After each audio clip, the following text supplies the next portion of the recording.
Imagine losing someone you love more than anything, and instead of compassion, your boss threatens to fire you.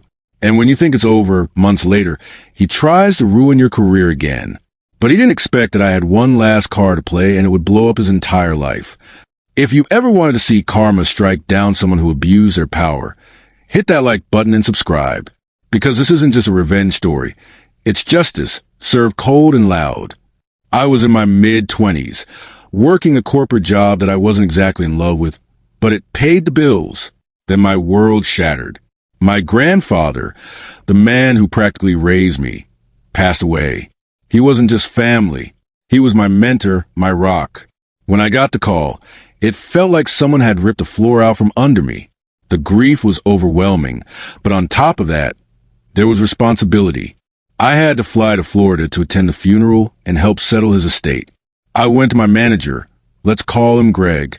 Greg was one of those middle managers who thrived on power.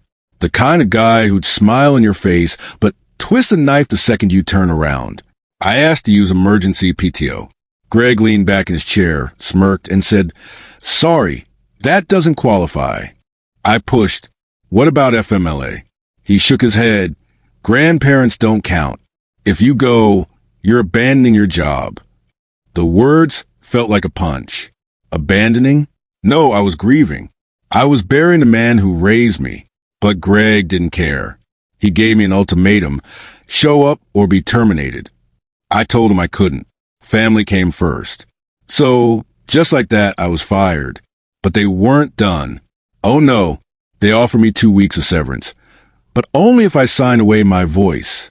An NDA, a gag order, an indemnity clause that meant I couldn't sue, couldn't complain, couldn't even whisper about how they treated me. My blood boiled. My hands were literally shaking as I told them, "No, keep your dirty money." The official paperwork said I was terminated on July 31st. But here's the kicker. I had already updated my LinkedIn to say I worked there through August 1st, the actual day I had that final conversation. It was one day, a single meaningless day, or so I thought. Life moved on. I had a newborn baby to take care of. Sleepless nights, bottles at 3 a.m., trying to adjust. My career? Honestly, it was the last thing on my mind.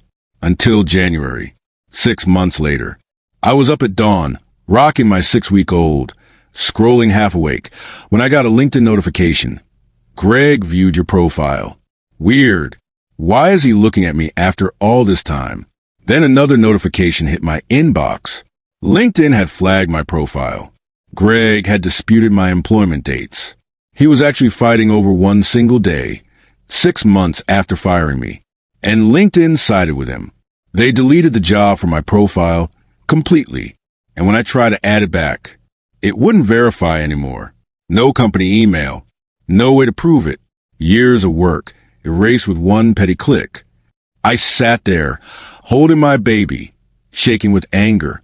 My chest felt tight, my face hot. I whispered out loud, "He's still trying to control me." This man had fired me for grieving, tried to buy my silence, and now, months later, he wanted to make sure I couldn't even show proof of my career. That was it. That was the breaking point. If Greg wanted to play games, fine.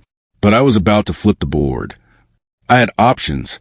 I had his personal number saved from work, his email, and after some quick digging, I found his home address, too. That's when the idea hit me. Not just spam, not junk, but the kind of too good to be true spam that makes your phone explode. I started small, newsletters, catalogs, random subscriptions. Then I went bigger. I signed him up with every moving company in the area, telling them he was looking to relocate cross-country. Gave him his cell, both work and personal. Next, I hit the real estate sites. Told them Greg was hunting for an $800,000 home, cash buyer, ready to move fast. Realtors dream about those leads.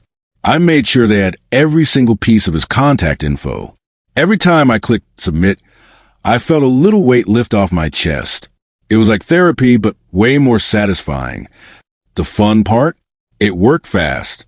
A former co-worker, still at the company, called me a couple days later, laughing.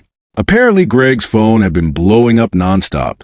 Realtors, movers, agents, all desperate to lock down his business. His role was client-facing, so he couldn't just ignore calls. He had to pick up, thinking it might be a client, only to get another realtor pitching him a mansion in the suburbs. I pictured him in his office, fake smile plastered on while seating inside, phone buzzing every few minutes, inbox flooding with junk.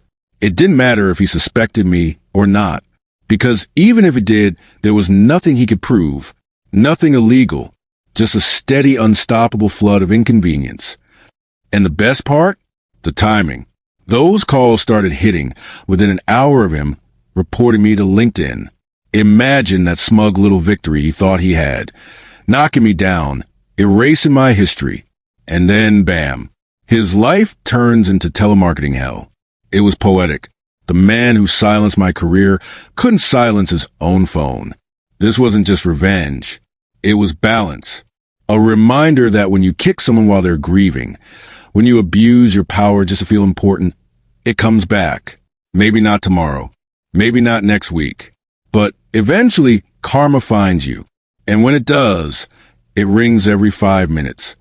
If this story gave you chills, smash that like button and let me know in the comments. What's the most satisfying revenge you've ever seen? And don't forget to subscribe for more stories where karma gets the